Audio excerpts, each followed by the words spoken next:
منبر نور پر جلوہ بار نائبان رسول، مشائخ اہل سنت اور حاضرین اہل سنت و جماعت، السلام علیکم ورحمۃ اللہ وبرکاتہ۔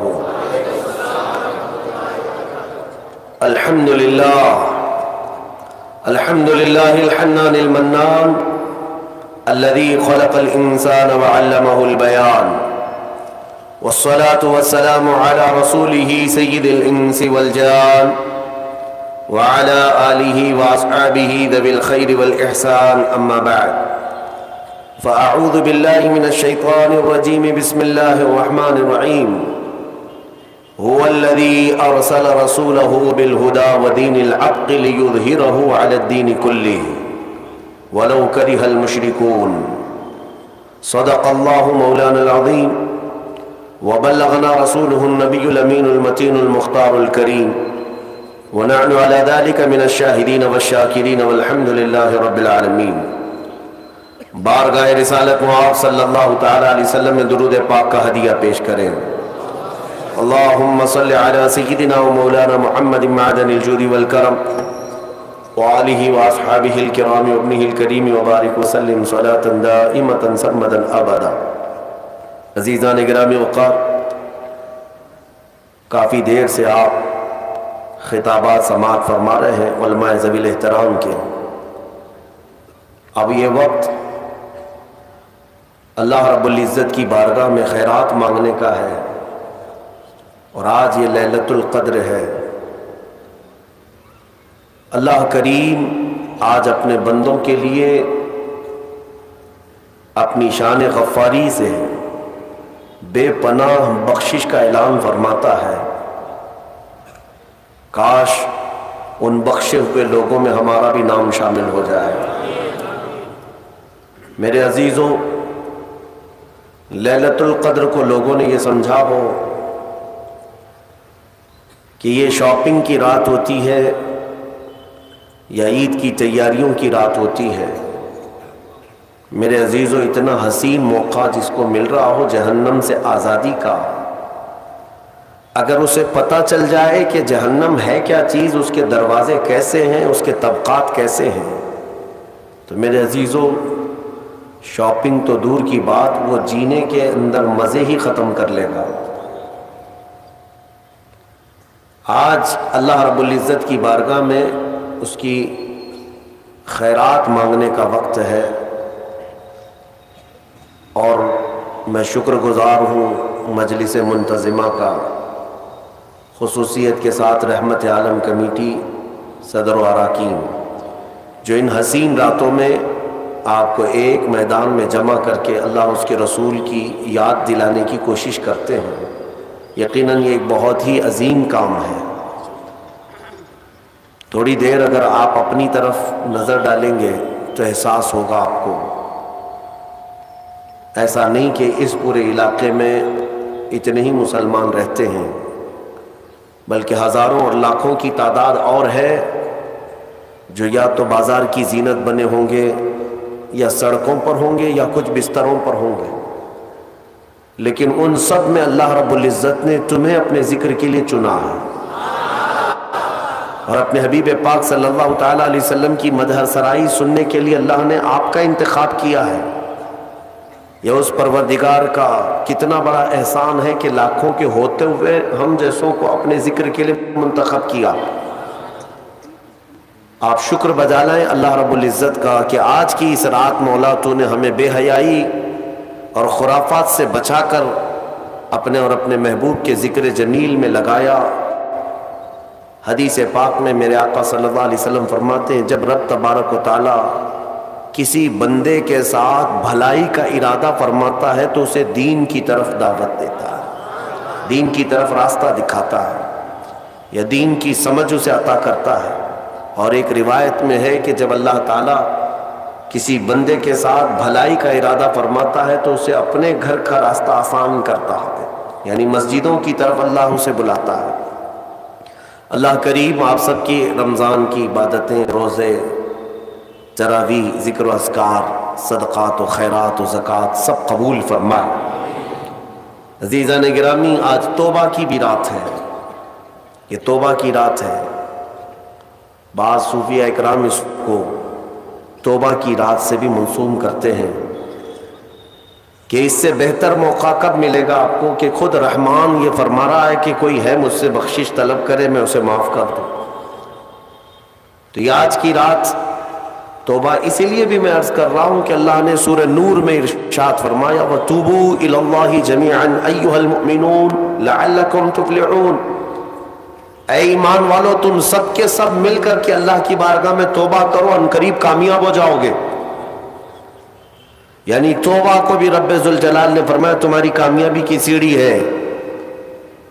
ظاہر سی بات ہے کہ جب بہت سارے مرض جسم پر لگ جائیں تو علاج اگر نہیں کرانا چاہتے ہو، ڈاکٹر کے پاس جانا نہیں چاہتے ہو، پرہیز کرنا نہیں چاہتے ہو، تو پھر مرنے کے لیے تیار ہو جاؤ. بیماریاں کئی لگ گئی اور تم چاہتے بھی نہیں کہ علاج کرائیں تو پھر مرنے کے لیے تیار ہو جاؤ. میرے عزیزو، آج ہزاروں بیماریاں ہمارے معاشرے میں گھر کر چکی ہیں، اور ان بیماریوں کا ایک علاج یہ بھی ہے کہ بارگاہ رب العزت میں حاضر ہو کر کے اپنے پچھلے تمام گناہوں سے توبہ کر لیں. اور میرا مولا فرماتا ان اللہ یحب التوابین ویحب المتطہرین. بے شک اللہ تعالیٰ توبہ کرنے والے اور پاکیزہ رہنے والوں کو پسند فرماتا ہے. توبہ کرنے والوں کو اللہ تبارک و تعالیٰ پسند فرماتا ہے. کس چیز سے توبہ کرنے والے ہیں آپ؟ کسی کو اگر ایسا لگتا ہے میرے کیا گناہ ہے، میرے عزیزو اس قدر بوجھ ہے کہ آپ اندازہ بھی نہیں کر سکتے. آج کی رات کسی کو غرور اور گھمنڈ بھی نہ آئے کہ میں نے رمضان کی پوری تراویح پڑھ لی ہے، پورے روزے رکھ لیے، میرا کیا ہے. حساب کتاب میں اگر ہم عدل کے ترازو پر تولے جائیں تو پتہ نہیں ایک ہی روزے میں پھنس جائیں. اس لیے اور بھی دیگر بہت ساری بیماریاں گھر کر چکی ہیں. آج کی رات توبہ کرنا ہے. اے نوجوانوں، لوٹ آؤ، تمہارا رب تمہارے انتظار میں. یہ حدیث پاک کے الفاظ میں آپ کے سامنے رکھتا ہوں. میرے آقا صلی اللہ تعالیٰ علیہ وسلم نے صحابہ سے پوچھا کہ اے میرے صحابہ بتاؤ، ایک شخص صحرا میں سفر کر رہا ہے. صحرا میں، صحرا آپ نے دیکھا نہیں ہوگا، ڈیزرٹ. ہم دیکھیں افریقہ کے صحرا اور مصر کے صحرا کو 200 کلومیٹر 300 کلومیٹر تک ایک درخت بھی نہیں نظر آتا. چاروں طرف سے میدان، آسمان ایسا لگتا ہے کہ زمین سے لگا ہوا ہے. جس طرف بھی منہ کرو راستہ تو کچھ ہے نہیں، ریت میں چلنا ہے. تو صحرا کی موت بھی مشہور ہے تاریخ میں. اگر کوئی صحرا میں بھٹک جاتا تو پیاس کی شدت سے وہ صحرا میں مر جاتے. ہزاروں کی لاشیں وہاں ریت میں پڑی رہتی ہیں، راستہ بھٹک جاتے تھے کیونکہ وہاں کوئی راستہ بنا ہوا ہے، ڈائریکشن پتہ ہی نہیں چلتا کدھر جانا ہے، جس طرف بھی جاؤ سیدھا ہی لگتا ہے. صحرا میں ایک بندہ سفر کر رہا ہے. حضور نے مثالاً عرض کیا، ارشاد فرمایا مثال کے ساتھ. میرے آقا فرماتے وہ اپنی اونٹنی کے ساتھ، اپنے ساز و سامان کے ساتھ صحرا میں سفر کر رہا تھا. بیچ میں راستے میں تھک گیا اور سونے کے لیے ایک جگہ بیٹھا. سویا تو سو کر جب بیدار ہوا تو دیکھا اس کی اونٹنی ساز و سامان سمیت غائب ہے. پورا اس کا توشہ دان، سارا ساز و سامان اور اونٹنی کے ساتھ غائب ہے. اب سفر کرے گا کیسے؟ صحرا میں جائے گا کدھر؟ اٹھنے کے بعد بہت تلاشا، اس کا اونٹ اسے نہیں ملا، نہ اس کا ساز و سامان. بھوک بھی شدت کی، پیاس بھی شدت کی. اب سفر اس کے لیے موت کا قریب کا وقت ہے، تھک گیا. میرے عزیزوں، واپس وہ تھک ہار کر کے ایک جگہ سویا، ایک جگہ سو گیا. اور جب نیند سے بیدار ہوا تو دیکھا اس کی اونٹنی ساز و سامان کے ساتھ اس کے پاس کھڑی ہے. توجہ چاہتا ہوں. اب میرے آقا صلی اللہ علیہ وسلم صحابہ سے پوچھتے ہیں، یہ مثال عربوں کو دی گئی تھی کیونکہ وہ اونٹ کے سفر کو بھی جانتے تھے اور صحرا کو بھی جانتے تھے. حضور نے پوچھا صحابہ سے، اس اونٹنی والے کو کتنی خوشی ہوگی تھک ہار کر کے ساری امیدیں ختم ہو گئی تھی، پھر اچانک اس کو ساز و سامان کے ساتھ اس کی سواری مل گئی تو کتنی خوشی ہوگی۔ صحابہ نے کہا یا رسول اللہ اس کی زندگی کی وہ سب سے بڑی خوشی ہوگی، کیونکہ اس کی کھوئی ہوئی چیز مل گئی، اس کا راستہ اب آسان ہو جائے گا، اس کی زندہ رہنے کی امیدیں جاگ گئی۔ نبی اکرم صلی اللہ تعالی علیہ وسلم ارشاد فرماتے ہیں بلا تشبیہ و بلا تمثیل، میرے آقا فرماتے ہیں اے میرے صحابہ، اس سے زیادہ خوشی جب بندہ گناہوں سے توبہ کر کے آتا ہے تو مولا خوش ہوتا ہے کہ میرا بندہ میرے پاس واپس آ گیا، میرا بندہ میرے پاس واپس آ گیا۔ اور رب تبارک و تعالیٰ فرشتوں پر رشک فرماتا ہے، جب بھٹکا ہوا کوئی واپس اپنے راستے پر آتا ہے تو رحمان خوش ہوتا ہے۔ میرے عزیزوں، میں نے یہ بھی پڑھا، ہمارے گناہوں کی وجہ سے، ہماری بدعمالیوں کی وجہ سے یہ پوری کائنات کی ہر چیز خفا ہوتی ہے۔ آپ کیا سمجھتے ہیں کہ یہ درخت تمہیں سلام کر رہے ہوتے ہیں؟ یہ زمین یہ آسمان تمہیں دعائیں دے رہے ہوتے ہیں؟ یہ ہمارے گناہوں کو اپنے سامنے آنکھوں سے دیکھ کر کے اللہ کی بارگاہ میں کہتے مولا تو انہیں ہلاک کیوں نہیں کرتا؟ زمین بھی کہتی ہے کہ مولا تو حکم دے میں پھٹ جاؤں اور اندر ان کو سمو لوں۔ یہاں تک کہ فرمایا گیا سمندر روزانہ جلال میں آتا ہے گناہوں کی کثرت کی وجہ سے۔ یہ جو عیاشیاں زمین پر کرتے ہیں بندے، اللہ کی زمین ہے، سلطنت اس کی ہے، حکومت اسی کی ہے، کھاتے اسی کا ہو، پیتے اسی کا ہو، اور نافرمانی اسی کی زمین پر، تو سمندر روزانہ 2 مرتبہ جلال میں آتا ہے، غصے میں آتا ہے، اور باہر نکل کر کے آتا ہے اور کہتا ہے مولا تو مجھے حکم دے دے، اجازت دے دے، میں ایسی تباہی لاؤں گا کہ ان کے گھروں کے چھتیں اکھڑ جائیں اور ان کا نشان ختم ہو جائے۔ رب تبارک و تعالیٰ کا حکم ہوتا ہے سمندر تو واپس چلا جا، میں اپنے بندوں کے توبہ کا انتظار کر رہا ہوں۔ سمندر کو واپس کر دیا جاتا ہے۔ آپ دیکھیں پانی ابال کھاتا ہے، موجیں تھپیڑے مارتے ہوئے کنارے تک آتی ہیں اور پھر چلی جاتی ہیں، پھر چلی جاتی ہیں۔ بزرگوں نے فرمایا روزانہ سمندر اجازت مانگتا ہے کہ ان کے گناہوں کی پاداش میں انہیں تباہ کر دوں، لیکن میرے عزیزوں وہ رحمان ہے جو اپنے بندوں سے ماؤں سے زیادہ پیار کرتا ہے، ماؤں سے زیادہ رحم فرماتا ہے۔ میں نے ایک روایت پڑھی تھی، حضرت ایوب علیہ الصلوۃ والتسلیم اللہ رب العزت کی بارگاہ میں عرض کرتے ہیں کہ مولا یہ جب بہت زیادہ گناہ کرتے ہیں تو ان سب کو ہلاک کیوں نہیں کرتا؟ فوراً ان کے گناہوں پر ان کی ہلاکت کیوں نہیں آتی؟ آپ سے کہا گیا، آپ کو حکم ہوا کہ آپ مٹی کے مٹکے بنائیں، خوبصورت سے خوبصورت، حکم خدا تھا تو وہ بنانے پر لگ گئے، الگ الگ رنگ کے، الگ الگ نقش و نگار کے بنا کر کے تیار ہوئے۔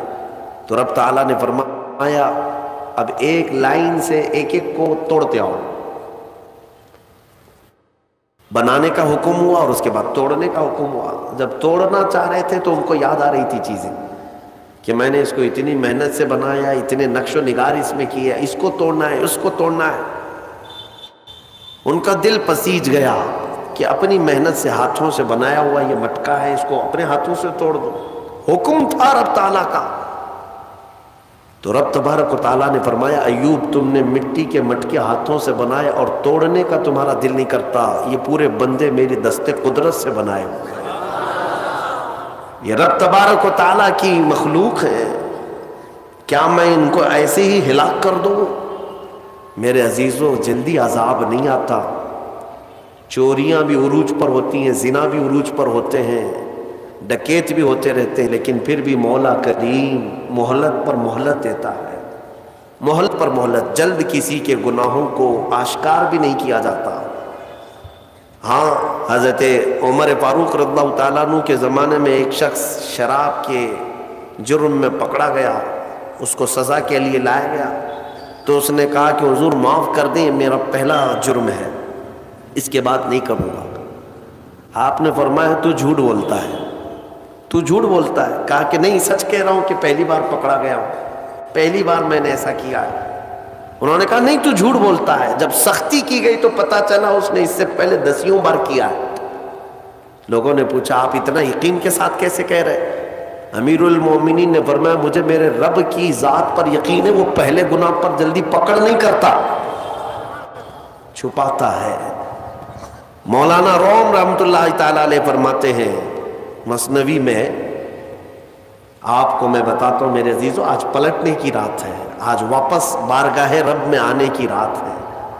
میں نوجوانوں سے آج صرف اپیل کر سکتا ہوں, چھوڑو اس لالو رنگ کی دنیا کو, اس سے ہونا کچھ نہیں ہے سوائے داغ دھبے کے. تم اپنی زندگی کو اگر عیاشیوں کے نظر کر دو گے کہ کچھ نہیں حاصل ہونا ہے, کچھ نہیں حاصل ہونا ہے. ان گناہوں کی لذت زیادہ دیر کی نہیں, بہت جلدی ایکسپائر ہو جاتی ہے. اور نیکیوں کی لذت قبر نہیں حشر میں بھی باقی رہتی ہے.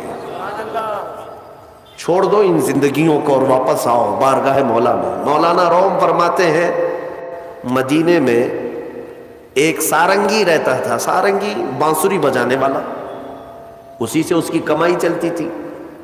بجاتا تھا سریلی آواز, سریلی اس سے میوزک نکلتی تھی, لوگ سنتے تھے. وقت گزرتا گیا, اسی کی کمائی میں چلتے رہے. لیکن ایک بات یاد رکھنا ہے نوجوانوں, وقت سب کے ساتھ ہمیشہ ویسا نہیں رہتا. آج جو نوجوان ہیں کل بوڑھے ہو جائیں گے.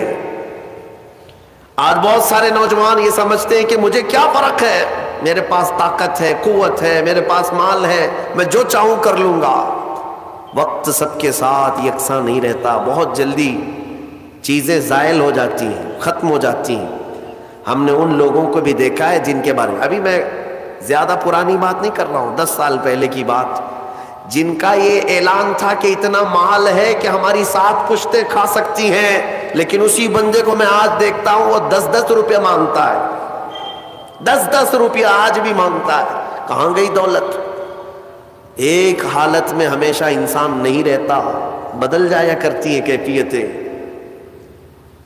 وہ سارنگی جو زندگی بھر بانسری بجا بجا کر کے پیسہ کماتا تھا, 80 سال کا ہو گیا, سانس پھولنے لگی. اب جب سانس پھولنے لگی تو بانسری بجتی نہیں, لے ٹوٹ جاتی ہے. لوگ نہیں سنتے تھے, کہتے تھے بڑھاپے میں اس کی بانسری بجتی ہی نہیں, کیا بات اس کی باجے کو سنے. لوگ چھوڑ کر کے جانے لگے. نہ کوئی محفل گرم ہوتی, نہ کوئی اس کو پیسہ دینے والا تھا. اور اب تو ایسے حالت ہو گئی کہ اس بوڑھے کے 80 سال کی عمر میں پیٹ کے لالے پڑ گئے, کھانے پینے کے لیے کچھ نہیں ہے. جو کچھ بھی ملتا تھا وہ بانسری کے بجانے سے ملتا تھا. تھک ہار کر کے اپنی بانسری کو لے کر کے آیا جنت البقیع قبرستان, مدینہ طیبہ کا مشہور قبرستان. غالباً ایسی کوئی مقدس رات رہی ہوگی, یہ حضرت عمر فاروق کا زمانہ ہے. رات کافی ہو چکی, مدینہ سو رہا, مدینے کے لوگ سو رہے ہیں. اور وہ قبرستان میں آیا اور قبروں کو دیکھنے لگا. کہا عنقریب میرا بھی یہیں جانا ہے, مجھے بھی منو مٹی تلے اب دب جانا ہے. چند لمحوں کا میں مہمان ہوں, چند دنوں کا پتہ نہیں. اور زندگی بھر بانسری بجا بجا کر کے کھاتا رہا. آج کے دن اس نے کیا کیا, بانسری اٹھایا اور توڑ دیا. لکڑی کی ہوتی تھی, توڑ دیا اور کہا اے رحمان تیرا بندہ ہوں, دنیا نے مجھے کھلانا پلانا چھوڑ دیا ہے, کیا اب تو بھی نہیں کھلائے گا, کیا تو بھی نہیں پلائے گا. وہ پکارتا رہا اور روتا رہا اور کہا میرے پاس اس کے علاوہ اب کوئی دروازہ باقی نہیں ہے کہ میں پلٹ کر کسی اور سے سوال کروں. لوگ عزت دیا کرتے تھے, بانسری والا سارنگی والا بڑی میٹھی آواز میں بجاتا تھا. آج جب ایسی کیفیت آئی تو سارنگی بانسری توڑ دیا اور پکارتا پکارتا تھک ہار کر اسی قبرستان میں مٹی میں ہی سو گیا, تھک کر کے گر گیا نیچے. جانتے ہیں سیدنا عمر ابن خطاب رضی اللہ تعالیٰ عنہ مسجد نبوی میں رات کے وقت قرآن پڑھ رہے تھے, عبادت میں مشغول تھے. آپ کی آنکھیں کیا بند ہوئیں, مصطفیٰ کریم صلی اللہ تعالی علیہ وسلم تشریف لائے. کہا عمر اٹھو مسجد سے، جاؤ جنت البقیع میں میرا ایک غریب امتی بھوکا ہے، میرا ایک غریب امتی بھوکا ہے، میرے رب نے حکم دیا کہ اس کے کھانے پینے کا انتظام کرو. اللہ اکبر. حضرت عمر بیدار ہوئے کہ رسول پاک صلی اللہ علیہ وسلم حکم فرمائے اور رحمان کا حکم آیا کہ کوئی کھانے کے لیے مجبور ہے. تو حضرت عمر کہتے ہیں کہ ضرور کوئی مقدس مہمان ہے میرے مصطفیٰ کا، کوئی مقدس مہمان ہے، کوئی بڑا نیکوکار آدمی ہے جس کے لیے مولا نے حکم فرمایا. اپنے گھر سے توشہ بنوایا اور اچھی غذا بنوائی اور لے کر کے خود اپنے ہاتھ سے جنت البقیع آئے اس مہمان کو ڈھونڈنے کے لیے. کون مقدس مہمان ہے؟ پورے قبرستان میں کوئی نظر نہیں آیا اور اس مٹی پر یہی بوڑھا کمزور اپنی بانسری توڑے ہوئے گرا ہوا نظر آیا. آپ گئے، اس کو جگایا، پوچھا کون ہو؟ وہ جھجک کر کے اٹھ گیا اور سامنے امیر المومنین کو دیکھ کر ڈر گیا کہ کہیں میری سزا کا وقت نہ آ گیا، کوڑے نہ مارے جائیں مجھے. اٹھ گیا. حضرت عمر نے کہا کیا تو ہی بھوکا آدمی ہے؟ کیا تو ہی پیاسا آدمی ہے؟ کہا ہاں امیر المومنین، بھوکا اور پیاسا تو میں ہوں. دسترخوان وہیں بچھایا، توشہ اس کے سامنے کھول دیا اور کہا لے کھا لے، تیرے کھانے کے لیے رحمان نے مجھے بھیجا ہے. مصطفیٰ کریم صلی اللہ علیہ وسلم کا حکم ہے. وہ بوڑھا ایک لقمہ کیا اٹھایا تھا کہ کرب سے اور درد سے رونے لگ گیا اور کھڑا ہو گیا اور پکار کر کے کہنے لگا اے مولا، اے رب قدیر، 80 سال کا ہو گیا، زندگی بھر لوگوں کو خوش کرنے کی کوشش میں تجھ سے منہ پھیرا رہا، آج ایک رات تجھے کیا پکارا کہ تو نے وقت کے امیر المومنین کے ہاتھ میرا توشہ بھیجا، وقت کے امیر المومنین کے ہاتھ میرے کھانے اور روٹی کا انتظام کیا. یہ کہہ کر کہ وہ بے ہوش ہو کر گر پڑا. میرے عزیزوں، یہ آج کی رات میں تم سے اتنا مطالبہ کروں گا، دیر ابھی بھی نہیں ہوئی، پلٹ آنے کا وقت ہے. وَتُوبُوا إِلَى اللَّهِ جَمِيعًا أَيُّهَا الْمُؤْمِنُونَ، تم سب کے سب اللہ کی طرف لوٹ آؤ اے مومنو. میرا مولا فرماتا ہے لَعَلَّكُمْ تُفْلِحُونَ، ان قریب تم کامیاب ہو جاؤ گے، تم کامیاب ہو جاؤ گے. 80 سال اگر مولا سے دور بھاگتا تھا، ایک بار اسے کیا پکارا. اسی کو تو اقبال نے کہا تھا وہ ایک سجدہ جسے تو گراں سمجھتا ہے، وہ ایک سجدہ جسے تو گراں سمجھتا ہے، ارے 1000 سجدوں سے دیتا ہے آدمی کو نجات. ادھر ادھر سر جھکانے سے تیرے سر کو اگر کوئی چیز بچا سکتی ہے تو میرے رب کا سجدہ ہے. یہاں جھک گئے تو مولا ہر جگہ جھکنے سے بچا لے گا، یہاں کے فقیر ہو گئے تو مولا ہر جگہ کے فقر سے بچائے گا، اس بارگاہ کے محتاج ہو گئے تو دنیا کی محتاجی سے بچائے گا. میرے عزیزوں، میں آپ کو اور ایک بات عرض کر کے، حالانکہ میرا عنوان الگ ہے، میں صرف رات کی بات تھی تو میں سوچا کہ تمہیں دعوت دے کر کے چلا جاؤں. آج کی جو رات ہے وہ توبہ کی رات ہے، شاپنگ میں اور عیاشی میں گزارنے کی رات نہیں. حبیب اجمی کا نام سنا ہوگا آپ نے، بغداد کے رہنے والے مشہور مالدار شخص، پیسہ بہت تھا لیکن معاملہ یہ تھا کہ سود پر پیسہ، سود کا کاروبار، لوگوں کو سود دینا، لوگوں سے سود لینا، یہ کاروبار چلتا تھا. مسلمانوں، اگر اپنے معاشرے میں سود کی بلا ہے تو فوراً توبہ کر لو. میرے آقا صلی اللہ علیہ وسلم کا فرمان عالی شان ہے، جس نے سود کا ایک لقمہ کھایا وہ گناہ اتنا بڑا ہے کہ جیسے کہ کعبے کے سامنے اس نے اپنی ماں سے زنا کیا. یہ بہت خطرناک چیز ہے، لوگ اس کو آج ہلکے میں لیتے ہیں. پیسہ ڈبل کرنے والا سسٹم مسلمانوں کو بہت جلدی پسند آتا ہے. کوئی بھی آ جائے کمپنی، چیٹ فنڈ کمپنیاں صرف مسلمانوں کے محلے میں ہی کامیاب ہوتی ہیں، باقی جگہ نہیں.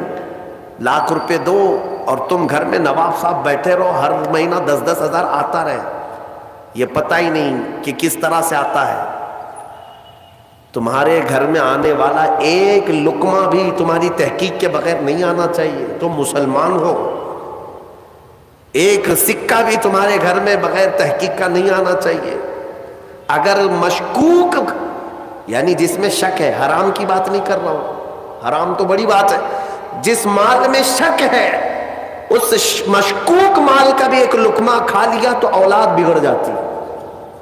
بزرگوں نے فرمایا اولاد بدتمیز پیدا ہوگی، بد اخلاق ہو جائے گی، کردار سے عاری ہو جائے گی. اس کا خیال رکھو. تو میں عرض یہ کر رہا تھا کہ حبیب اعجمی سود کا کاروبار کرتے رہے. ایک دن ایسا ہوا کہ اپنی بیوی سے گوشت لا کر دیا اور کہا کہ پکاؤ. بیوی نے کہا لکڑیاں نہیں ہیں.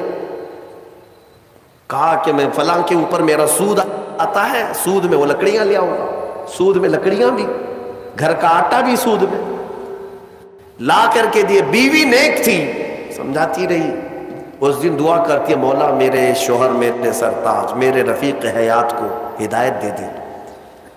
جب چولہے پر یہ ہانڈی رکھی گئی، کھانا پک گیا یعنی سالن پکا تو اس نے اتارا. حبیب اجمی دسترخوان پر تھا. ہانڈی کھولی گئی تو اس میں پکتا ہوا خون تھا، خون کے علاوہ کچھ نہیں.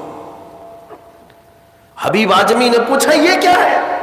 بیوی نے کہا جب لوگوں کا مال سود میں لا کر کے دو گے تو اللہ تعالیٰ تمہیں دنیا میں ہی خون کھلا رہا ہے، آخرت میں کیا عذاب ہوگا. بات اثر کر گئی، بات اثر کر گئی دل پر، اور ڈر بھی گئے کہ اپنی آنکھوں سے دیکھا کہ پکتا ہوا گوشت خون بن چکا ہے. فوراً پورے جسم میں کپ کپی تاری ہو گئی. توبہ کیا، کھڑے ہو گئے. گھر سے باہر نکلے تو راستے سے جا رہے تھے، بچے جو کھیل رہے تھے، ایک بچے نے پکار کر کہا اے بچے ہٹو، یہ سود خور آ رہا ہے، اس کی چھاؤں کہیں ہم پر پڑ گئی تو ہم برے ہو جائیں گے.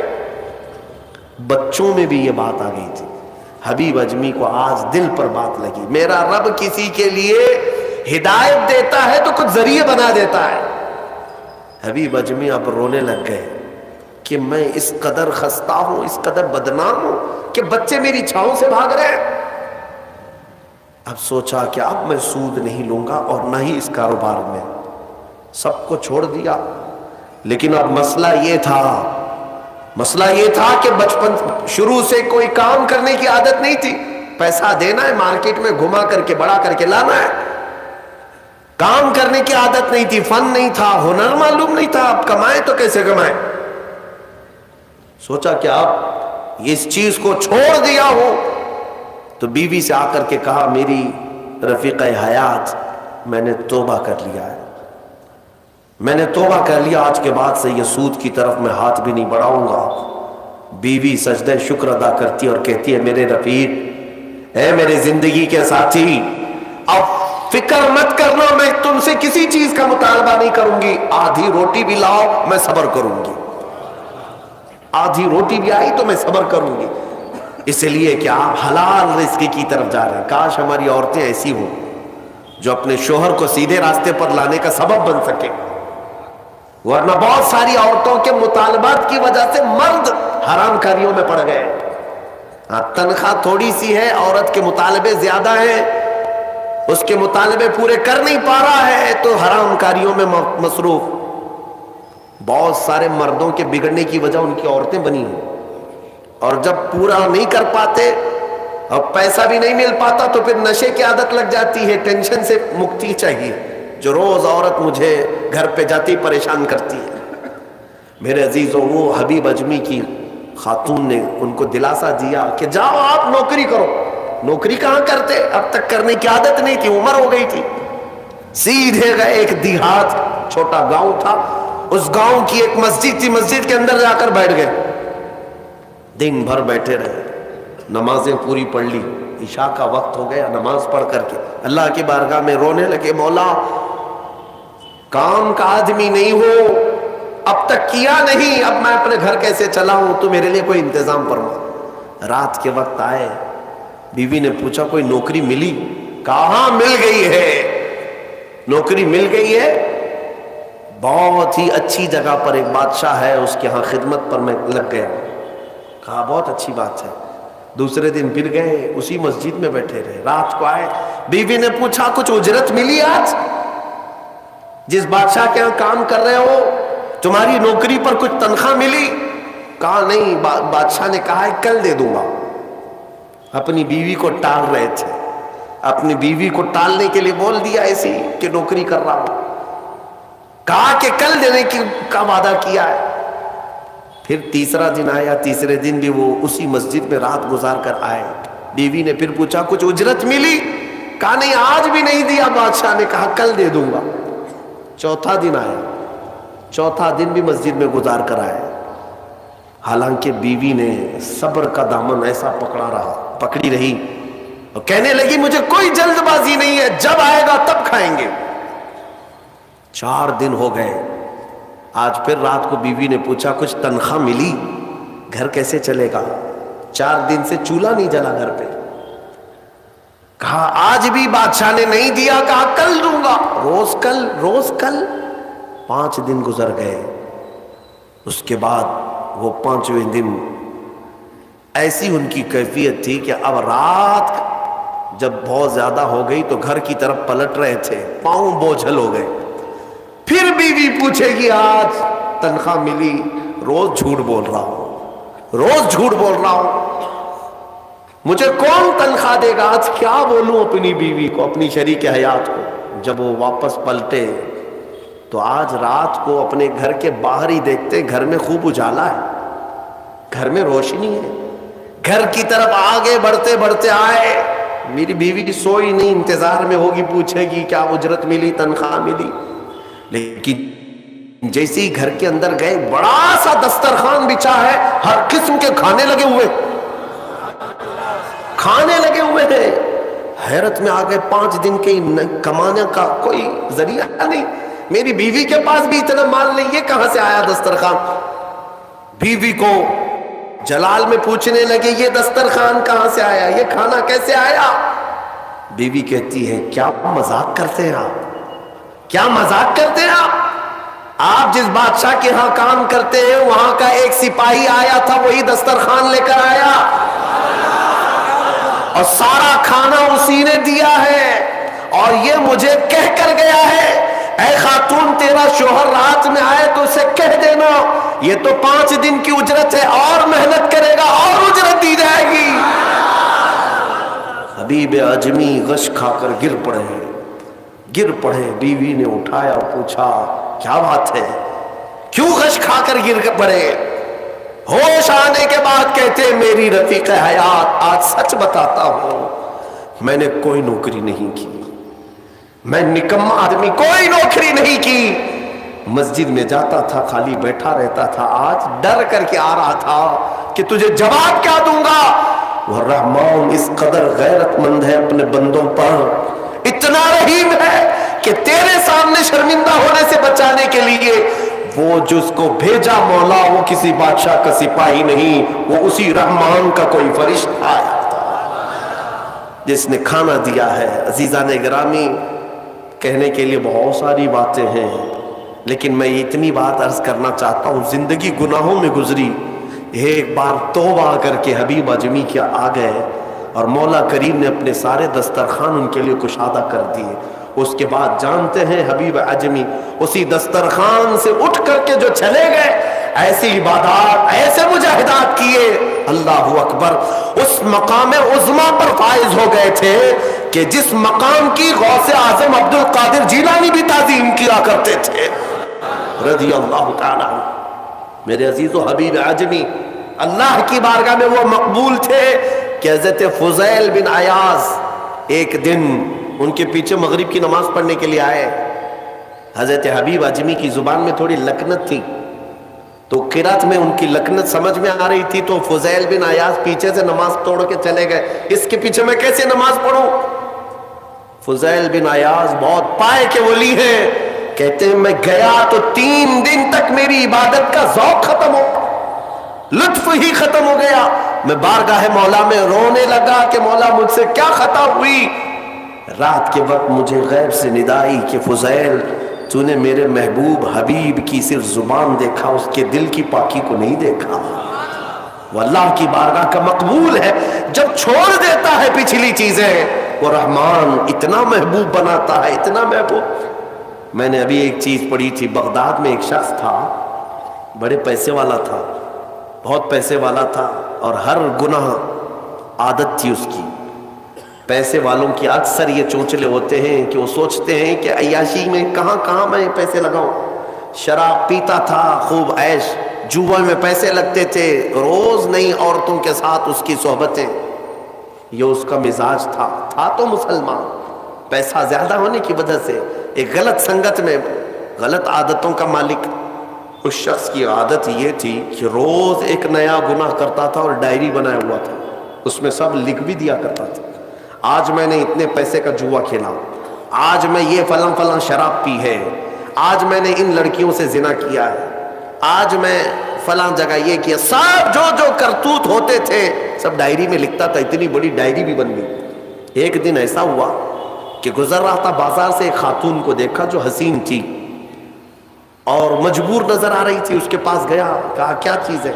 اس نے کہا مجھے مال کی ضرورت ہے. اس نے کہا چل میرے گھر، میری خواہش پوری کر، میں تجھے جتنا چاہیے وہ دے دیتا ہوں. وہ عورت چلی آئی ساتھ میں، وہ عورت آ گئی. جب یہ نوجوان جو بغداد کا بڑا پیسے والا مالدار رات کے وقت اپنے بستر پر آیا اور اس خاتون کو کہا کہ آجا ہم دونوں تنہا ہیں، وہ عورت رات کے وقت سو تو گئی لیکن اس کا پورا جسم پیلا پڑ گیا، اس کا چہرہ پیلا اور ہاتھ پیر کانپنے لگ گئے. یہ نوجوان اٹھ کر کھڑا ہوا، کہا کہ ڈر رہی ہے تو کسی بات سے؟ تیرے جسم کی یہ زردی کس بات کی؟ وہ خاتون کہتی ہے نہیں نہیں نہیں کوئی بات نہیں. پھر اس نے کہا ڈر مت، اس محل میں کوئی نہیں آئے گا میری اجازت کے بغیر، یہ سب پوری میری پراپرٹی ہے، یہ میری شہنشاہیت ہے یہاں پر. اس خاتون نے کہا ہاں یہ تو میں دیکھ رہی ہوں، لیکن مجھے ڈر اس بات کا ہے کہ وہ رحمان مجھے دیکھ رہا ہے، اس کے سامنے میں کیسے ننگی ہو جاؤں. میں نے آج تک یہ گناہ نہیں کیے، میں پیشہ ور عورت نہیں ہوں. وہ کہتی ہے میں ایک بیوہ عورت ہوں، میرے 3 بچے ہیں، 4 دن سے بھوکے ہیں. میں روز انہیں تسلی دیتی ہوں کہ مجھے بازار میں کچھ کام مل گیا تو میں اجرت لا کر کے تمہیں کھلا دوں گی. مجھے کوئی نوکری نہیں دیتا اور آج میں مجبوراً بازار میں کھڑی تھی، تو مجھے مل گیا. میں اپنے چھوٹے بچوں کے، یتیم بچوں کی بھوک کو ختم کرنے کے لیے تیرے گھر آ گئی، لیکن جب بستر پر سوئی تو مجھے خوف ہونے لگا کہ میرا رب دیکھ رہا ہے. میں نے آج تک جسم کو ننگا نہیں کیا. وہ ڈری ہوئی عورت تھی، پاکیزہ عورت تھی. جب اس کی زبان سے یہ جملے نکلے تو یہ جو نوجوان تھا جو گنہگار تھا وہ کھڑا ہو گیا، کہا اے خاتون اٹھ جا، بستر سے اٹھ جا. اور اس کے بعد کہتا ہے دیکھ میں تجھے بتاؤں میرے پاس کیا کیا ہے. اس زمانے کی جو سواریاں تھیں، گاڑیاں تھیں، سب میرے پاس، بڑا بنگلہ، بڑی جائیدادیں، ہر طرح کے کھانے، سونے چاندی زیورات سب میرے پاس. مولا نے مجھے بہت کچھ دیا، لیکن آج تو نے مجھے دل دیا، آج تو نے میرے دل کو جھنجھوڑا. میرے پاس اتنی نعمتیں ہونے کے باوجود میں اب تک ڈرا نہیں اللہ سے، اور تیرے گھر میں کھانے کو ایک لقمہ بھی نہیں، پھر بھی تو اللہ سے ڈر رہی ہے. مجبور ہونے کے باوجود تو ڈر رہی ہے اللہ سے. اس خاتون نے کہا کہ اے نوجوان، مجبور ہو، امیر ہو یا غریب ہو، سب کا بادشاہ وہی ہے، حساب سب سے برابر لے گا. اس خاتون کو بہت سارے پیسے دے کر کے اس نوجوان نے رخصت کیا اور کہا جا تیرے بچوں کو کھلا، آج کے بعد کبھی بازار میں بھیک مت مانگنا. اور میں سمجھتا ہوں میرے گناہوں کا کفارہ ہے کہ میں تیری مدد کر دیا، تو باہر نہ آ. اور اس خاتون کو بھیج دیا. آج اس کو احساس ہوا اب تک کیسی زندگی گزارتا رہا، اس عورت نے مجھے جھنجھوڑ دیا ہے، جھنجھوڑ دیا ہے. رات کو مصلی بچھایا اور اللہ کی بارگاہ میں کھڑے ہو کر کہنے لگا مولا بہت گناہ کر چکا ہوں، بہت گناہ کر چکا ہوں، پورا جسم داغ ہے. کیا مجھ جیسا آدمی بخشے جانے کے قابل ہے؟ کیا مجھ جیسا آدمی معاف کیے جانے کے قابل ہے؟ رویا جا رہا تھا اور اس کے بعد وہ سر اٹھا کر کہتا ہے اے رب میں نے اتنے گناہ کیے کہ لکھتے لکھتے میری ڈائری بھر گئی ہے، بک بھر گئی ہے، پھر تیرے پاس جو فرشتے ہیں نامہ اعمال لکھنے والے انہوں نے کتنا. اور اس کے بعد ہاتھ جوڑ کر کہتا ہے رحمان اپنے دربار میں اتنی بات عرض کرتا ہوں، اگر میں بخشے جانے کے قابل ہوں تو مجھے معاف کر، یا تو پھر آسمان سے آگ بھیج کر کے مجھے ہلاک کر دے، مجھے ختم کر دے مولا، میں بہت داغدار ہوں، بہت داغ دھبے لگا دیے. وہ روتے روتے روتے تھک گیا اور اس کے بعد اٹھتا ہے. توجہ، گھر کے اندر جا کر آج سچی توبہ کیا تھا. ڈائری وہ پھاڑنے کے لیے گیا جس میں روز گناہ لکھتا تھا، جو پچھلے سارے تھے ریکارڈ، کہتا ہے پھاڑ کر کے ختم کر دوں گا، آج کے بعد نشان بھی نہیں رکھنا ہے. جب وہ اپنے کمرے میں آیا اس ڈائری کو اٹھایا جو برسوں سے لکھ رہا تھا، وہ حیرت سے ڈوب گیا اس بات پر کہ جب وہ ڈائری اٹھایا تو دیکھتا ہے پورے اوراق سفید ہے، لکھا کچھ نہیں، ایک حرف بھی لکھا ہوا نہیں ہے. ورق پلٹتا گیا پلٹتا گیا پلٹتا گیا، کچھ نہیں ہے. وہ ادھر ادھر دیکھنے لگا، اس میری ڈائری سے مٹایا کس نے، میرے سارے ریکارڈ کس نے مٹایا. اس کے جسم پر کپ کپی تاری تھی، راشا تاری تھا، رات کا وقت تھا. غیب سے ندائی، اے بندے جب کوئی پوری دنیا کو میرے لیے ترک کرتا ہے تو میں اس کے گناہوں کو بھی مٹا دیا کرتا ہوں. جب زندگی میں لکھی ہوئی ڈائریاں مٹ جاتی ہیں تو میرے مولا کو یہ اعمال نامے سے مٹانے میں دیر نہیں لگے گی. یمحو اللہ ما یشاء، اللہ جس سے چاہتا ہے وہ ساری چیزیں مٹا دیتا ہے. میرے عزیزو، یہ لیلۃ القدر کی اہم ضروری بات تھی جو میں نے تمہارے سامنے رکھا. آج توبہ کی رات ہے، توبہ کی رات ہے. پلٹ آؤ. آج امت جس کرب کے عالم میں گزر رہی ہے تمہیں اندازہ ہے ہزاروں نوجوان جیلوں میں آج بند ہیں ہمارے، جن کا نہ کوئی افطاری کا انتظام نہ سحری کا انتظام. تم تو رمضان میں باہر گھوم رہے ہو، رمضان کی رونقیں دیکھ رہے ہو، رمضان کی بہاریں دیکھ رہے ہو. امت مصطفیٰ کے ہزاروں نوجوان آج جیل کی سلاخوں کے پیچھے ہیں. ہمارے کئی علماء بھی اندر بیٹھے ہوئے ہیں. کبھی کبھار ان کی یاد آتی ہے تو ہمارے لقمے کڑوے لگنے لگتے ہیں، پھیکا لگتا ہے کھانا کہ ہمارے بھائی بے قصور جیلوں میں بند ہیں. یہ کس لیے کہ ظالم آج ننگا ناچ ناچ رہا ہے.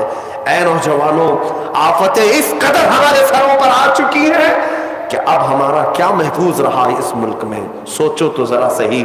پہلے ایسا تھا کہ دور دراز سے کوئی سازشوں کے جال بنتے تھے، آمنے سامنے کوئی نہیں آتے.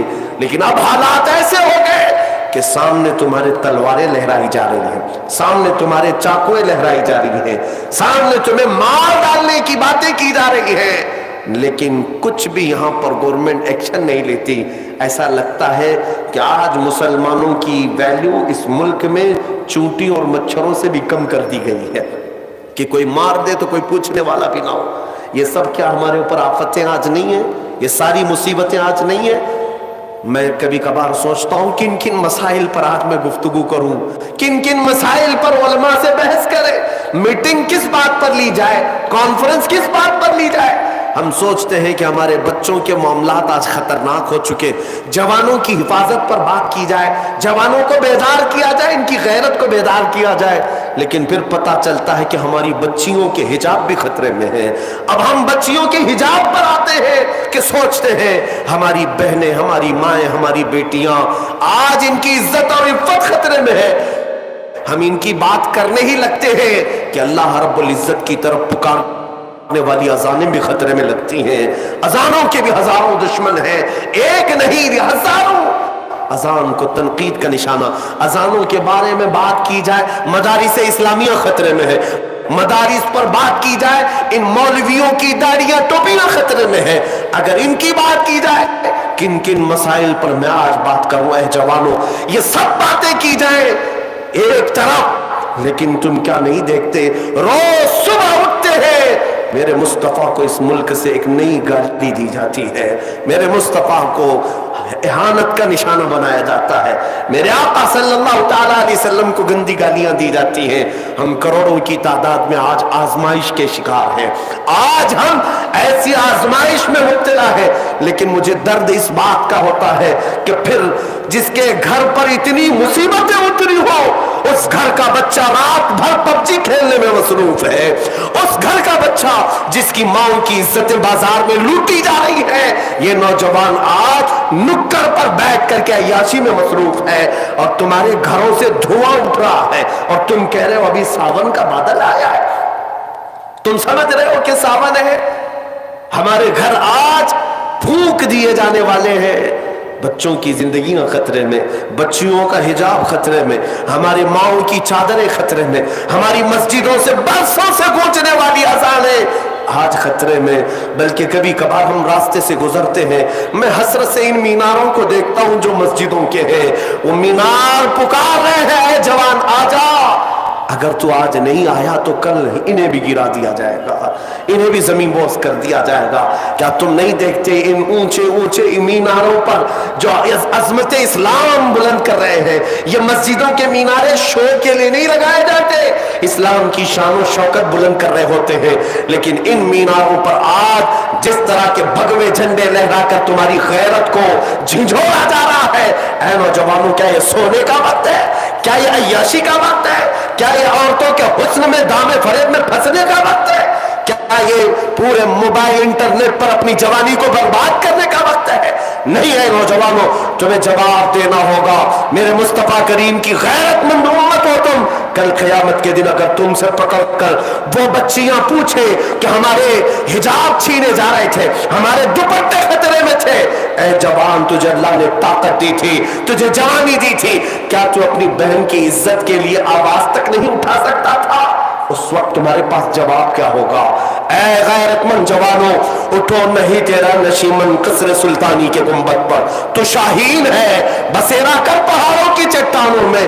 اقبال نے بہت پہلے کہا تھا، نہ سنبھلو گے تو مٹ جاؤ گے اے ہندی مسلمانوں، تمہاری داستان تک نہ ہوگی داستانوں میں۔ آج پلٹ آنے کا دن ہے، آج واپس آنے کا دن ہے۔ آؤ اللہ رب العزت کی بارگاہ میں اپنے نبی کو گواہ بنا کر کے کہو، بہت جی لیا ان عیاشیوں میں، بہت جی لیا ان رنگینوں میں، بہت جی لیا ان رعنائیوں میں، اب وقت ہے میرے مصطفیٰ کے رخ جمال جہاں آرا کو دیکھنے کا وقت ہے۔ اے جوانوں، آؤ، پلٹ آؤ، ابھی بھی وقت تمہارے پاس ہے، ابھی بھی وقت تمہارے پاس ہے۔ میں تمہیں صحابہ کی چند باتیں جو تحفظ ناموس رسالت کا جذبہ بیدار کرتی ہیں، دو چند باتیں عرض کر کے اپنی گفتگو کو تمہارے پاس لاتا ہوں۔ تم آج بجلیاں گرے، ابر چھا جائے، آسمان سے طوفان برس پڑے، تب بھی تمہارے کان نہیں اٹھتے۔ صحابہ کا حال تو ایسا تھا، صحابہ کا حال۔ حضرت سعد بن معاذ، حضرت سعد بن معاذ مدینے کے صحابی ہیں، بہت پہلے ایمان لائے تھے، ابھی حضور ہجرت بھی نہیں کیے تھے، مدینے سے مکہ آ کر میرے آقا کے ہاتھ پر ہاتھ دے کر بیعت بھی کیے تھے اور ایمان بھی لائے تھے، مدینے چلے گئے واپس، لوگوں میں ایمان کی دولت بانٹ رہے تھے، اسلام پھیلا رہے تھے، لیکن وہ وقت بھی آیا جب مکہ کے ظالموں نے میرے آقا صلی اللہ علیہ وسلم کا سوشل بائیکاٹ کیا تھا، ایسا بائیکاٹ کیا تھا کہ حضور پاک کے پورے خاندان کو شعب ابی طالب، ایک گھاٹی ہے پہاڑیوں کے بیچ میں رہنا پڑا۔ کتنے دن؟ 2-3 دن نہیں، میرے مصطفیٰ نے 3 سال گزارے، 3 سال۔ مکہ والوں نے ایسا بائیکاٹ کیا تھا کہ کوئی ان سے ملنے نہیں آتا، کوئی خرید و فروخت نہیں، کوئی سامان نہیں دیتا، مسافت تک نہیں کرتا، سلام بھی نہیں کرتا، کوئی ملاقات نہیں۔ ان ایام میں میرے آقا صلی اللہ تعالیٰ علیہ وسلم پر ایسے دن آئے کہ آپ نے درختوں کے پتے کھائے، کئی دن تک پتوں پر گزارا کیا، اور سوکھے چمڑے کو پانی میں ابال کر کے کھایا کرتے تھے، سوکھا چمڑا، اس کے علاوہ کچھ میسر نہیں۔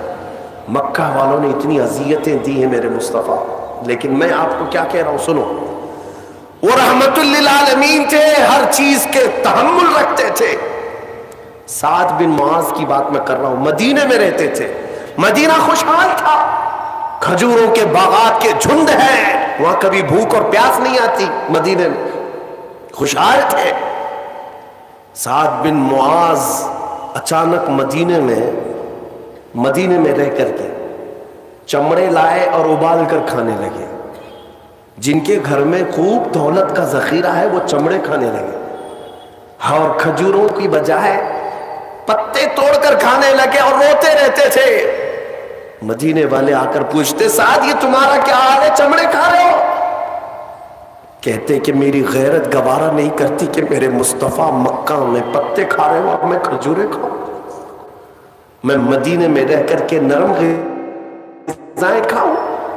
سنا ہے مکہ والوں نے میرے آقا کا بائیکاٹ کیا ہے اور کھانا تک پہنچنے نہیں دیتے، اس لیے جب تک میرے مصطفیٰ کریم صلی اللہ علیہ وسلم ان پتوں پر گزارا فرما رہے ہیں میں بھی کوئی نرم غذا نہیں کھاؤں گا۔ وہ 400 کلومیٹر دور رہ کر کے بھی نبی آخر الزمان صلی اللہ علیہ وسلم کی محبت میں دنیا کی لذتیں چھوڑ دی۔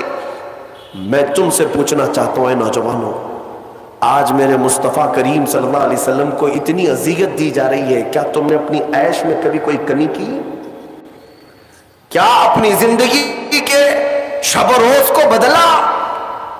وہ مصطفیٰ کریم صلی اللہ تعالیٰ علیہ وسلم کو جس طرح سے آج پوری دنیا ٹارگٹ بنا رہی، نشانہ بنا رہی ہے، کبھی کبھار مجھے اس قدر کوفت ہوتی ہے دل پر کہ میرے ماں باپ کو، ہمارے ماں باپ کو کسی نے اتنی گالیاں نہیں دیں، اور ہمارے کان ہیں کہ میرے مصطفیٰ کریم کے متعلق کیا کیا سن رہے ہیں۔ آج ہزاروں پوسٹیں کی جاتی ہیں۔ مجھے آج میں کھل کر کے کہتا ہوں نہ یہ ڈپارٹمنٹ سے، نہ حکومت سے، نہ عہدیداروں سے کوئی امید نہیں۔ یہ کیا انصاف کریں گے؟ یہ سب اسی تھال کے چٹے بٹے ہیں، ان کی سب مرضی اور منشا سے ہوتا ہے۔ یہ میرے آقا کو پورا ملک جب نشانہ بناتا ہے، ان پاکھنڈیوں کو یہ کھلا چھوڑے رہتے ہیں، آزاد گھومتے رہتے ہیں، سب اسی تھال کے چٹے بٹے۔ میں ان سے کوئی ایک پیسے کی امید نہیں رکھ رہا ہوں۔ کون سی عدالتیں آج، کون سے کورٹ، کون سے کچہری، کون سے ڈپارٹمنٹ، کون سی حکومتیں آج انصاف کر رہی؟ سب ایک طرفہ کیا جا رہا ہے میرے عزیزوں، ون سائڈ۔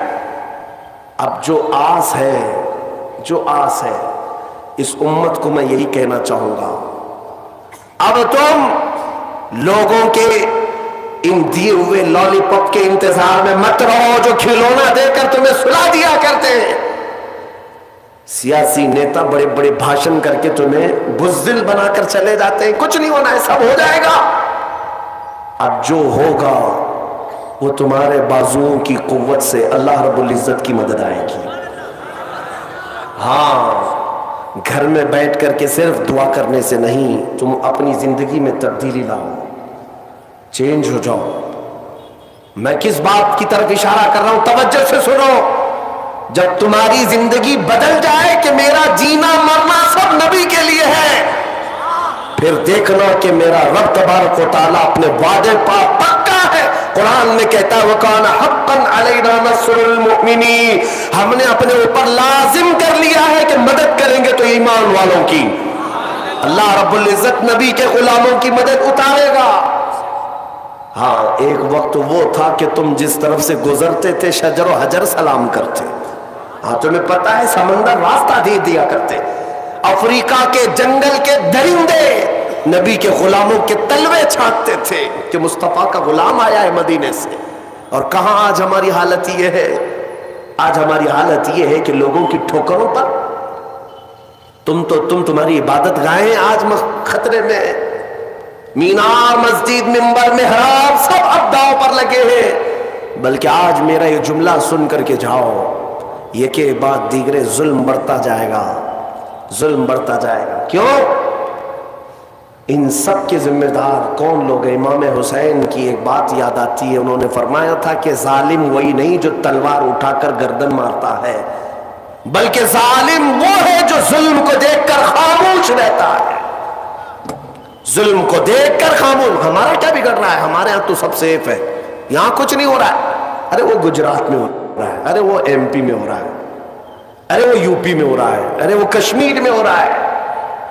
یاد رکھنا پڑوس میں لگے ہوئے گھر کی آگ کی چنگاری جب اڑ کر آئے گی تمہارا گھر بھی جلائے گی، وہ آگ پھیلے گی۔ اسی لیے آج ان بکھری ہوئی زندگیوں میں صرف ایک میسج میرا لے لو۔ اقبال سے پوچھا گیا تھا ہماری بیماری کا علاج کیا ہے، انہوں نے کہا تھا پہلے یہ تو معلوم کر لے کہ بیماری ہے کیا، بیماری کا علاج بعد میں، یہ معلوم کر لے کہ بیماری کیا ہے۔ آج یہی کہتے ہیں نا، ارے نہیں ہم مسلمان پورے ایجوکیشن میں پیچھے ہیں، یہی بڑی بیماری ہے، سیاست میں ان کی نمائندگی نہیں، یہ بڑی بیماری ہے، یہ اخلاق میں بہت پیچھے ہیں، یہ ان کی بڑی بیماری ہے، ان کی قیادت نہیں ہے، یہ بڑی بیماری۔ بیماریاں تو لوگ الگ الگ اپنے اپنے حساب سے بتا رہے ہیں، لیکن اقبال کہتا ہے سبب کچھ اور ہے جسے تو خود سمجھتا ہے۔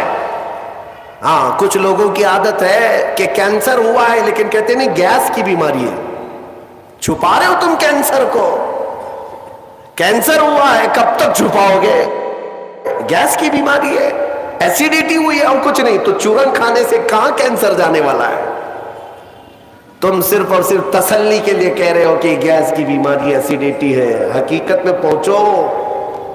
اقبال کہتا ہے سبب کچھ اور ہے جسے تو خود سمجھتا ہے، زوال بندہ مومن کا بے زری سے نہیں۔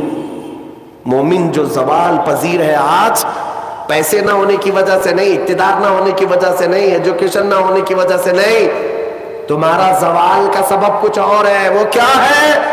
اقبال کہتا ہے طریق مصطفیٰ کو چھوڑنا ہے وجہ بربادی، اسی سے قوم دنیا میں ہوئی ہے بے اقتدار اپنی۔ اب علاج کیا ہے؟ علاج کیا ہے؟ اقبال کہتا ہے علاج صرف اتنا ہے کہ محمد سے وفا تو نے، کی محمد سے وفا تو نے، تو ہم تیرے ہیں، یہ جہاں چیز ہے کیا لوح و قلم تیرے ہیں۔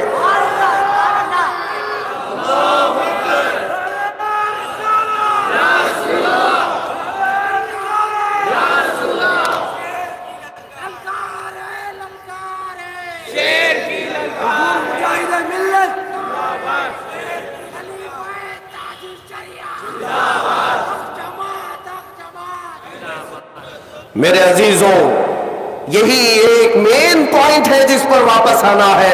نوجوانوں سے آج میں کہوں گا آج کے بعد رات کو اب گھر جاؤ گے یہ طے کر لینا دنیا کے لیے بہت جیا ہے، اب مدینے کے والے کے لیے جینے کا وقت آ گیا ہے۔ میں دوستوں کے لیے بہت چیزیں قربان کر چکا ہوں، اب گنبد خضرا کے لیے قربانی کا وقت آ چکا ہے، اس لیے کہ ہمارے ماضی میں ہمارے اسلاف یہی نعرہ لگاتے تھے جو جان مانگو تو جان دے دے، جو مال مانگو تو مال دے دے، مگر یہ ہم سے کبھی نہ ہوگا نبی کا جاہو جلال دے دے۔ جب یہ جذبہ دوبارہ بیدار ہوگا، دوبارہ آئے گا کہ اب جیے گا نوجوان تو اپنے نبی کے لیے جیے گا۔ میرے مرشد گرامی حضور تاج الشریعہ بدر الطریقہ رحمت اللہ تعالی علیہ نے اپنے اخیر زمانے میں اس غیور امت کو بہترین میسج دیا تھا، بہترین میسج دیا تھا۔ اے جوان کیا تو سمجھتا ہے تجھے جو جوانی ملی ہے بازاروں کے لیے یا ہماری لائف ہے انجوائے کرنے کے لیے؟ نہیں نہیں، اس بریلی کے چمکتے ہوئے چراغ نے یہ کہا تھا زندگی یہ نہیں ہے کسی کی کسی کے لیے، زندگی ہے نبی کی نبی کے لیے، نہ سمجھ مرتے ہیں زندگی کے لیے، ارے جینا مرنا ہے سب کچھ نبی کے لیے۔ اور ان کے دادا مجدد وقت نے امام احمد رضا نے یہ کہا تھا اے لوگوں تم کیا سمجھتے ہو یہ زندگی ہمیں اپنے عیش کے لیے ملی ہے؟ نہیں نہیں، سنو حقیقت میں ہمیں ملی ہے کہ لائف یہ زندگی تو کس کے لیے؟ دہن میں زبان تمہارے لیے، بدن میں ہے جان تمہارے لیے، یا رسول اللہ ہم آئے یہاں تمہارے لیے، اٹھے بھی وہاں تمہارے لیے، خلیل و نجی مسیح و صفی سبھی سے کہیں کہیں نہ بنی، یہ بے خبری کی خلق پھری کہاں سے کہاں تمہارے لیے، صبا وہ چلے کہ باغ پھلے، وہ پھول کھلے کہ دن ہو بھلے، لوا کے تلے سنا میں کھلے، رضا کی زبان تمہارے لیے۔ زندگی گزارنے کا یہ طریقہ کر لو۔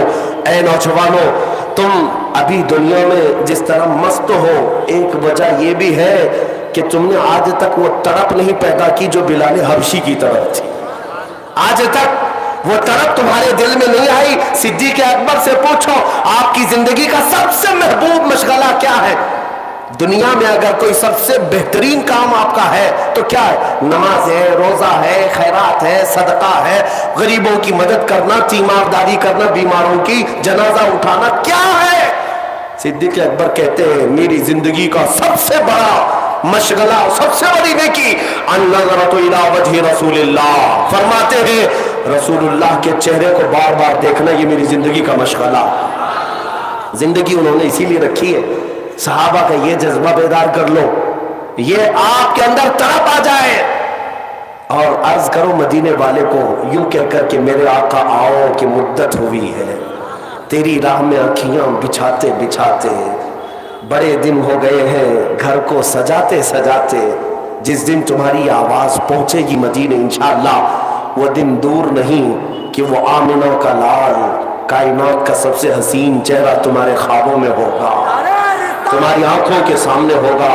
یہ جذبہ میں تمہارے اندر اس لیے ڈال کر کے جا رہا ہوں کہ آج شاید آنکھیں بہت تھکی ہوئی ہیں دنیا دیکھ دیکھ کر کے، ان بازاروں کی زینت کو دیکھ دیکھ کر کے بے غیرتی آ گئی، ایمان کی حلاوت میں کمی آ گئی، نظریں آج گناہ کر کر کر کے اس قدر عیاش اور بے حیا ہو گئی کہ اب خون دیکھ کر کے بھی بیدار نہیں ہوتی، اپنے بھائیوں کے گردنوں پر چلتی ہوئی چھری دیکھ کر کے بھی بیدار نہیں ہوتی، اپنی ماں اور بہنوں کو بازار میں اجڑتا ہوا دیکھ کر کے بھی بیدار نہیں ہوتی۔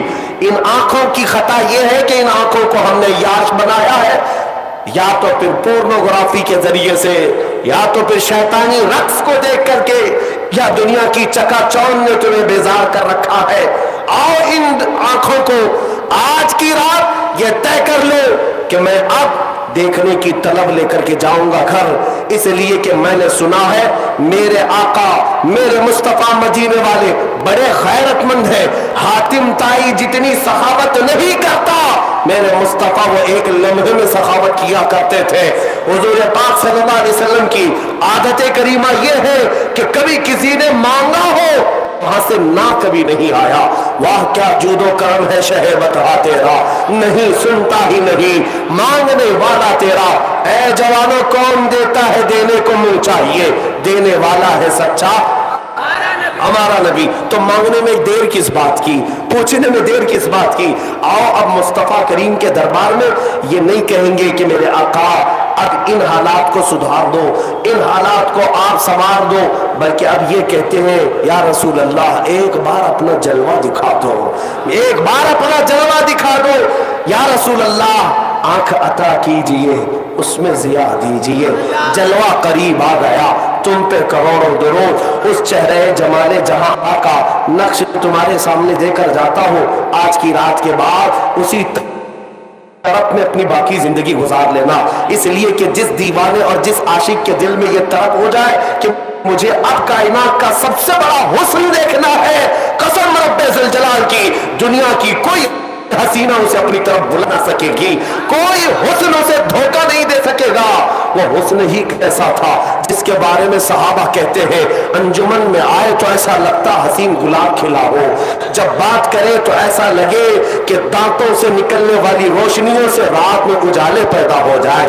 وہ حسین چہرہ ایسا کہ بلے بالا امامہ، گھنی زلفیں، بل کھاتی ہوئی زلفیں، اور رخسار مسکرائے تو انار سے زیادہ سرخی، اور لبوں پر گلاب سے زیادہ حسین پنکھڑیاں، اور وہ لبھائے ناز جن سے جھڑتے ہیں ہزاروں موتیاں۔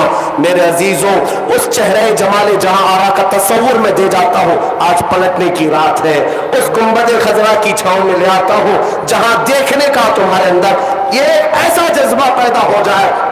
وہ کیسا حسن تھا جس کو شاعر کہتا ہے چہرہ ہے کہ انوار دو عالم کا صحیفہ، ماتھا ہے کہ وحدت کی تجلی کا ورق ہے، عارض ہے کہ والفجر کی آیات کے امی ہے، عارض ہے کہ والفجر کی آیات کے امی ہے، اور گیسو ہے کہ واللیل کے بکھرے ہوئے سائے، اور گیسو ہے کہ واللیل کے بکھرے ہوئے سائے، ابرو ہے کہ قوسین شب قدر کھلے ہیں، گردن ہے کہ برفرق زمین اوج سریا، لب صورت یاقوت شعاؤں میں دھلے ہیں، قد ہے کہ نبوت کے خد و خال کا معیار، بازو ہے کہ توحید کی عظمت کے علم ہے، سینہ ہے کہ رمز دل ہستی کا خزینہ،